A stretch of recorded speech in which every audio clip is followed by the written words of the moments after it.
The burden has now been placed upon me to dissertate the facts concerning Mr. Arthur Cheesecat and his family. To comprehend this tale in its fullest magnitude, I must begin with the earliest life of Mr. Cheesecat. One would not be mistaken in calling his childhood unremarkable. Arthur had as pleasant an upbringing as any among us. For at that time, the Cheesecats enjoyed a period of wealth and prosperity. It seemed that our subject's development, both physical and cerebral, was of an entirely mundane variety, and he proceeded through his university years without incident.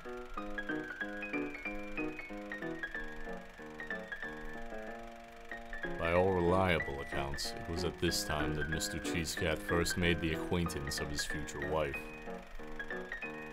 The eventual Mrs. Cheesecat was known to be quite ravishing in her youth, and it is little wonder that their courtship proceeded as expeditiously as it did.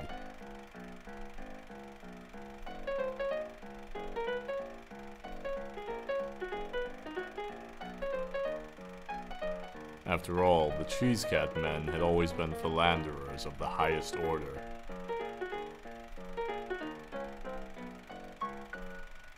And yet, this is the point at which our subject's story took a most perfidious turn.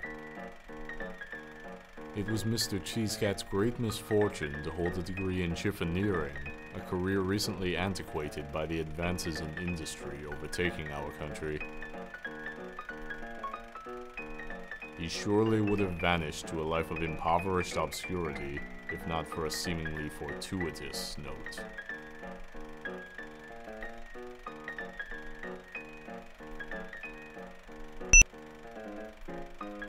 Few can speak with much certainty regarding the precise details of the contract our subject entered into.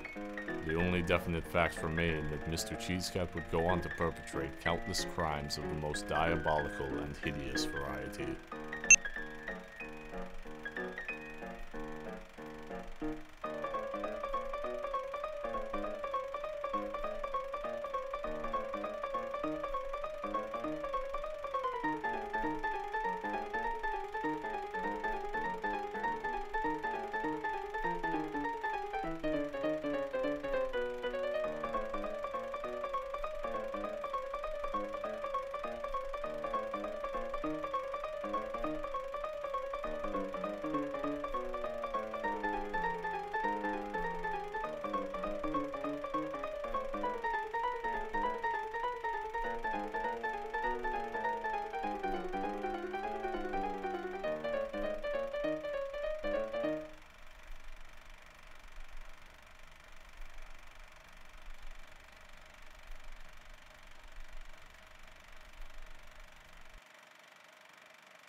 And so it was, after so many macabre trials, our hero was free to marry his beloved.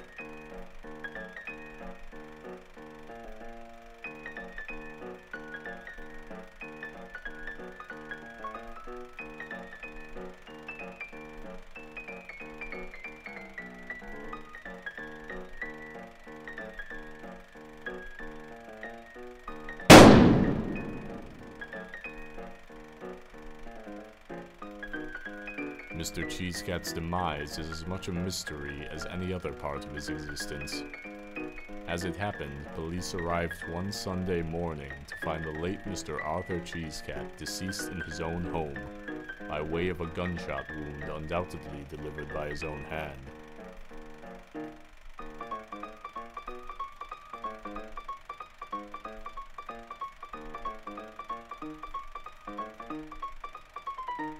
The only note was a cryptic scrawling, unhelpful to any who have yet spoken of it.